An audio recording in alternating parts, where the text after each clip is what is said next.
कि 1966 में जो धान का कंप्लीट था उसमें पद्मा आया। कौन था? पद्मा, रत्ना और जया था। पद्मा, रत्ना, जया। ये पद्मा, रत्ना, जया ये कैसे आया, ये प्रोसेस को समझाऊंगा। फिर 1966 में पद्मा, रत्ना, जया ये धान का किस्म है।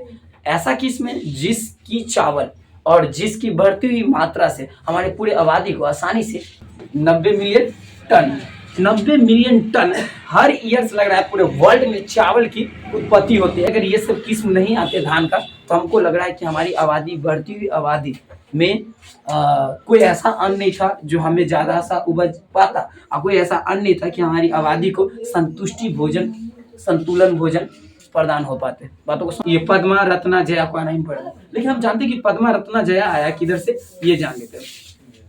देखो पद्मा, जया, रतन जो आया ना, पद्मा, रत्ना, जया ये आया यहाँ से, यानी कि ये था अर्ध वामन। वामन धान का किस्म। ये किस्म के ऊपर में जो है इंटरनेशनल राइस रिसर्च, मतलब international rice research institute, international research institute, इस इंस्टीट्यूट में क्या करना पड़ा जानते हो?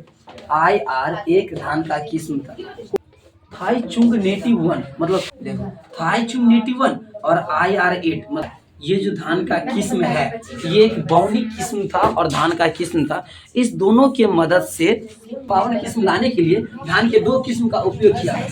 धान का दो किस्म ये था, एक था IR की, ये थाईचुंग नेटिव 1 और IR जो किस्म था धान का, ये दोनों को ले गया कहाँ तो इंटरनेशनल राइस रिसर्च इंस्टीट्यूट में और दोनों पे कार्य कराया। तो 1966 में पद्मा, रत्ना, जया आया। अब ये कहाँ था? तो था फिलीपींस में। इंटरनेशनल जो था ना वो फिलीपींस में था, फिलीपींस और ताइवान में था। कहाँ? अर्धवामन धान के किस्म को डेवलप किया गया इंटरनेशनल राइस रिसर्च इंस्टीट्यूट, कहाँ? फिलीपींस और ताइवान में।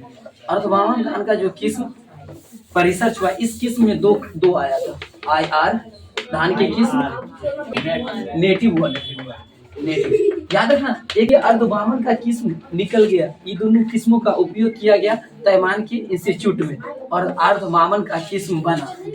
तब वो किस्म 1966 में बना और 1966